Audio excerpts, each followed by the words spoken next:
Hello, dear listeners. Welcome to the ECM podcast.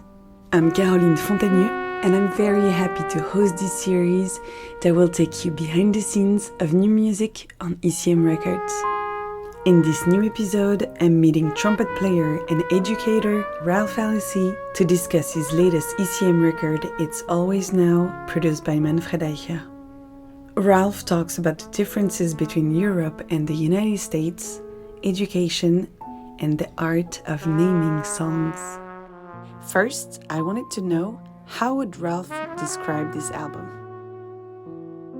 I guess I wouldn't describe it too differently than most of my solo projects. It's always a process you go through, and it takes lots of turns. This particular process, I guess, was significantly started with me relocating to Europe, and that was part of the equation, that I was living over here, and it was a good opportunity to play with some musicians that I haven't played with before, although Florian I've played with quite a bit in the last few years. I've sort of settled for the last few records on a similar roster of players, and I love my community that I've been so lucky to be a part of with these musicians from New York, and I just felt like I was here, and this is a good opportunity to play with some different musicians. So that's where it started, and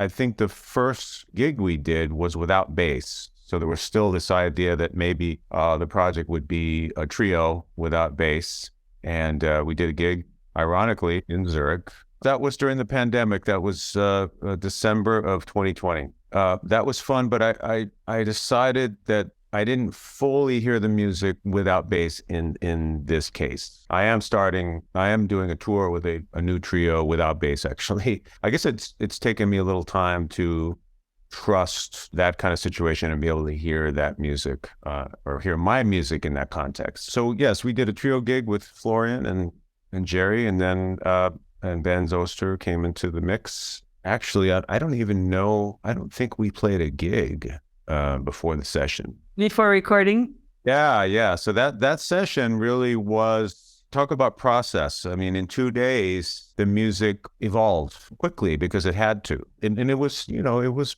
new music. So there was a newness to it that was challenging. But I was very happy with where it went, especially on the second day. I don't know if I necessarily checked on, the takes that are on the record in terms of which days they were from, but I'm guessing that the majority of them were from the second day, which makes sense. So it took us a little time to play with each other, be in the studio, kind of search for the best flow of that music. Actually, I think we did play, now it's coming back to me, but I think it was with maybe a different pianist, actually, because Florian wasn't available. So it was a little piecemeal, until we got into the studio, and that kind of continued. And that's what I mean by each record has its own process, and some records you're absolutely ready to record, and other records, you have to kind of find the music. And we did that with Manfred, and I was happy with where we arrived.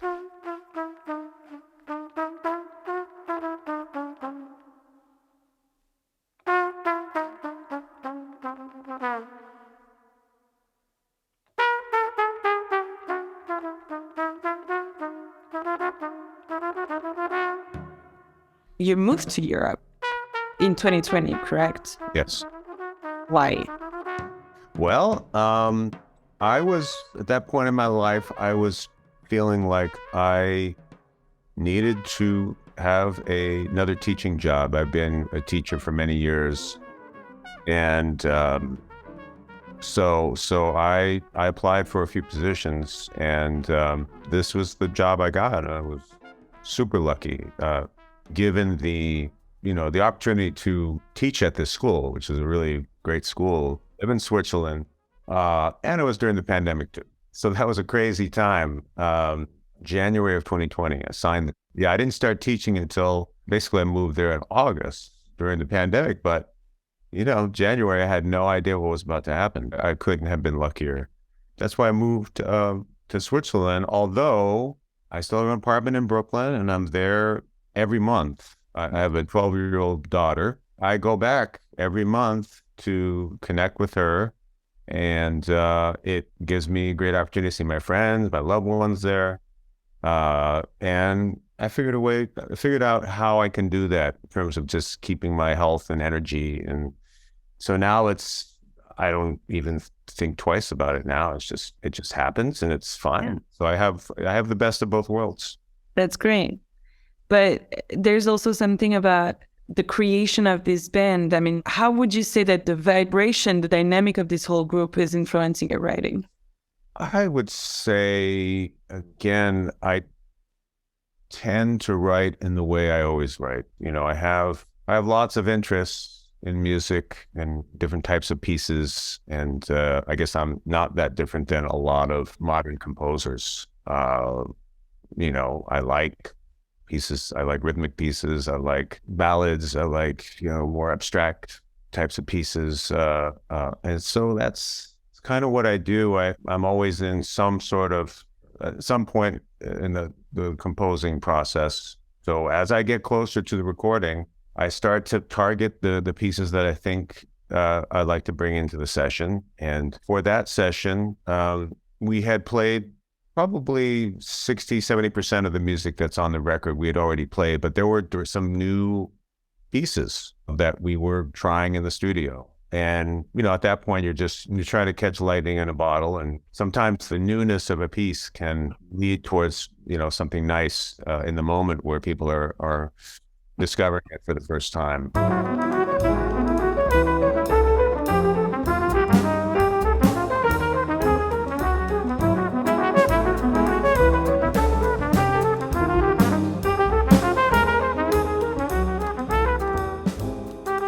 How did you meet Bänz Oester? I think I was aware that he and Gerry had a long history, and then I talked to Gerry. I was looking for a bass player, and Gerry gave Bänz a high recommendation. That's how that happens. I trusted Gerry, and he was right, and that's how that came to be. They knew each other for a while, right? Yes. Yeah. Yeah. Gerry moved to Switzerland many years ago. He's American. That's where I only played with Gerry one time, and it was in Brooklyn, I think. I met Gerry in passing, and I knew of his work, but never had the pleasure of playing with him very much. So. And can you tell me about your relationship with Florian? Florian, I met many years ago. It's all kind of a blur in terms of when that was. But I was in a project with a bass player named Jeff Denson, and we started to play a bit in that band. Yeah, then I wanted to play with him more, and had a band in New York, and we played a gig, and then he asked me to play on his record. Yeah, the thing about all of these questions and all of these musicians is that each time you play with them, you get to know them in a different way, and just when you think you have someone figured out in terms of what they do, what their strengths are, that can change. So, when I first started with Florian, that was just kind of scratching the surface, so he's really someone that can play the music in so many different ways, and those are my favorite musicians to play with, because I do like to make the music in many ways. Do you feel a little European now?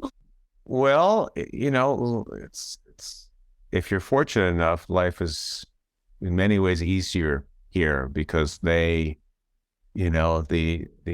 resources go towards infrastructure here. So the way of life here happens in the way that you wish you would happen in the States, because our infrastructure, given that we're the richest country in the world, should be better. Things should work better. So everything works here. So, I mean, I enjoy being in Europe in this way, and the connectivity between just being able to, in the case of the gig that I did last night in Germany, and so I'm, for the first time in my life, I'm living as a European musician, where I'm getting on trains, connecting from one country to another, and that's amazing. And yes, in the 3 years I've been here, I've played with a lot of really great musicians, and there are so many. There's so many, and that surprise factor is there when you get to know someone and you think they play a certain way, but then you're surprised, and so I'm lucky in that respect. I mean, my circle keeps widening in terms of musicians that that I enjoy playing with. I guess beyond that, I can't say that I've still working on German, Italian for sure, but haven't stepped up to the plate with French yet. But in terms of me being European, that hasn't changed yet. I love living in Europe, but for me, it's a particular situation because I'm in the States always, so I really do live in two places.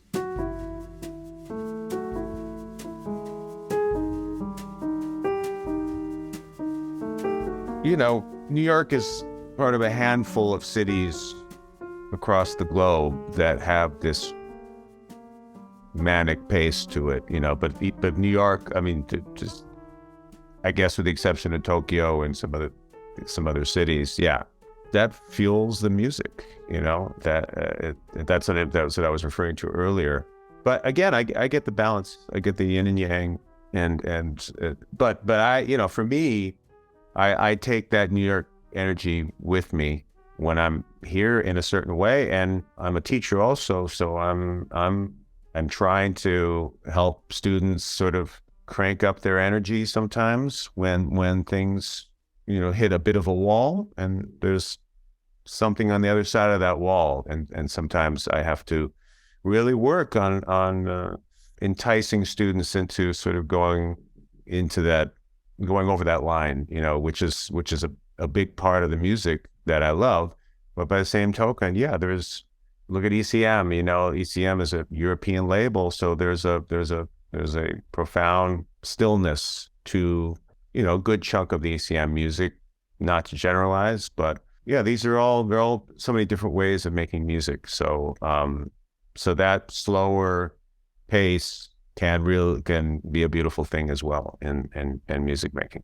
Let's talk a little bit more about education and transmission. It's huge in your career. It's very important in your life. You created a music school in Brooklyn, and you're now teaching in Switzerland, and you've been teaching for a very long time. Is it part of your balance as a musician?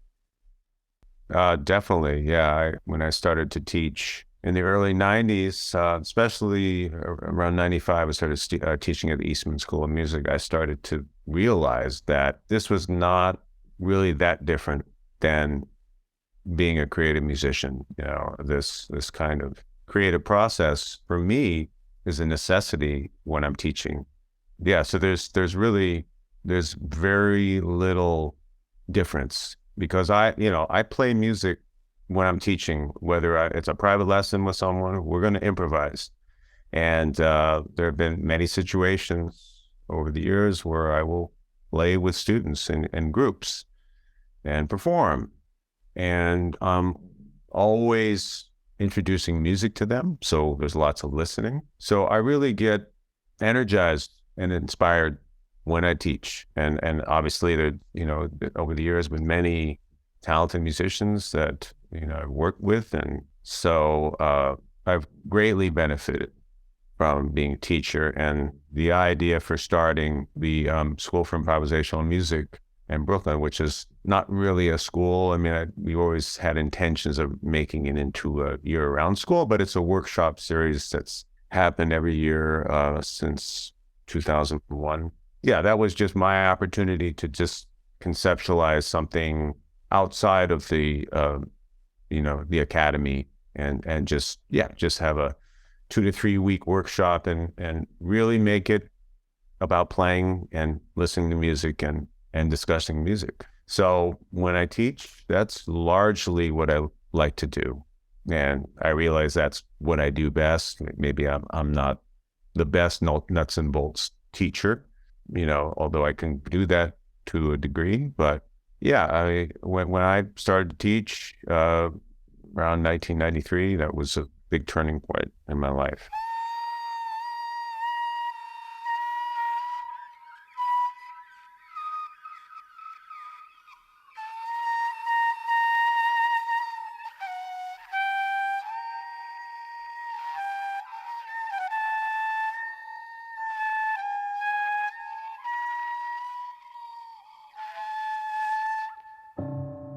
let's go back to the album for a second.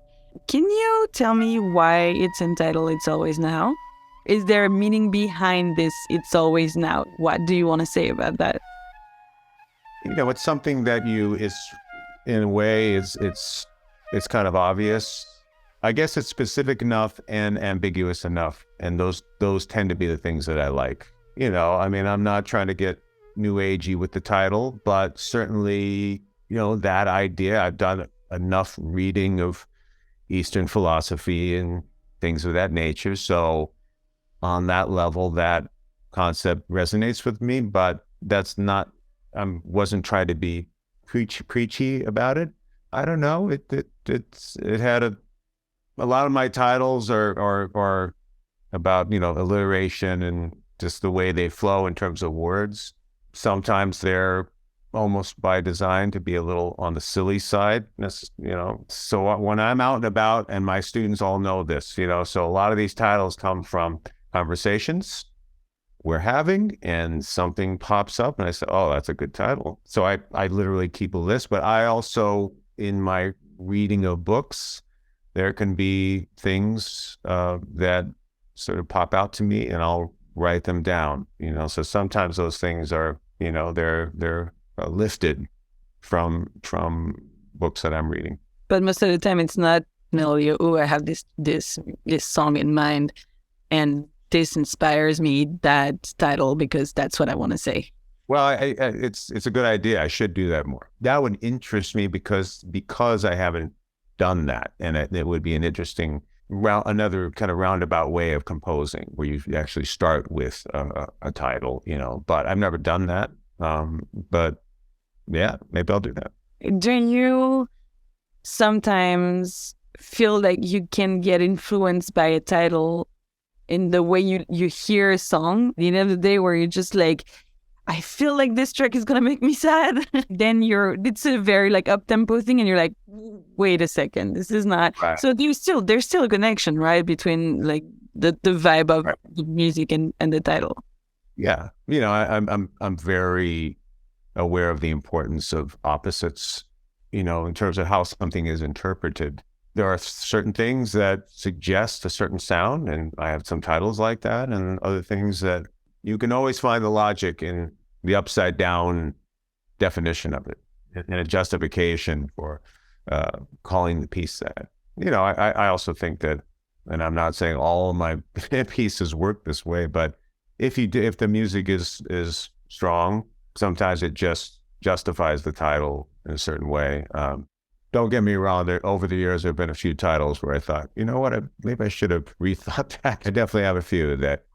But you know what, with It's Always Now, what I read, what I heard, what I thought of when I saw this title was, it's about being in the present, and it like now is always now, and then it's not now anymore once it's not now anymore. And luckily, when I listen to the track It's Always Now, that's the mood that it's putting me in. Like, it's almost like an ode to the present, like every intention, every note is very intentional in the way of putting me as a listener in the moment. And so you were explaining how some of the music came into reality while recording with the quartet. What does it take to create that kind of space, to let the music exist or unfold? Some pieces that were, first takes, and maybe second takes, and that's just the question of being ready to play the music, and we have the right connection to the piece and the right feeling and how we're playing it. But there were other pieces, especially the newer ones, that took several takes, and having a plan B and plan C in life is important. It's one of the things that I love, that challenge. But it's really kind of a necessity being an improviser. You have to keep finding another idea to make the music feel right, because it's really just, so much of music is feel and flow. You hopefully create the conditions so that those things can happen. With a few of the pieces, I had to sort of offer a couple of suggestions to get things flowing right, and so that we, we can flow with the music, be present, all those things that you're supposed to do, and kind of turn off our thinking. So that's case by case, So like I said, some of the pieces flowed easily, and others it was a bit of work and experimentation, to kind of get it to the place where you can feel it. But certainly hearing the playbacks, you can hear, okay, that's more like it.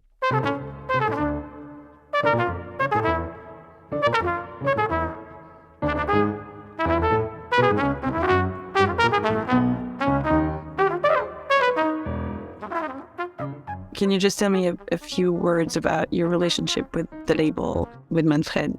He has such amazing ears, so you can't ask for more in a producer, to, I always tell people that if you're lucky enough to work with someone who has great ears, you can trust and hear the music through their ears and trust what they're hearing, because when you're recording, it's so difficult to really have a sense for how the music sounds. So years ago, from one of my records before I recorded for ECM, I had Tim Byrne come in, kind of lend his ears to the session, and yeah, people like that hear what you aren't hearing. Ultimately, you do have to make the decisions, but that's the opportunity I had with Manfred. And he's so good at hearing what's necessary in the piece and what can be cut out, and he's really so masterful in hearing the whole story, how it sounds, and not to mention just his ability to hear the sequence of the music in many ways. That's always it's almost my favorite part, to really get his idea, as to how he's hearing, the pieces flow and how they fit together.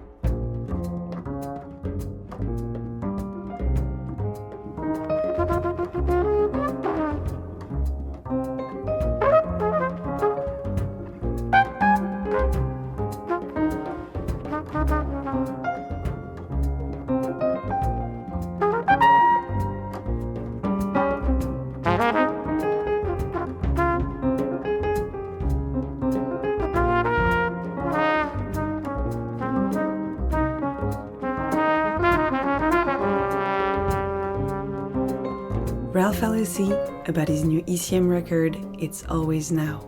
Thank you for joining, choosing, and listening to our ECM podcast. I'm Caroline Fontagneux, and I look forward to sharing more music with you in the next episode.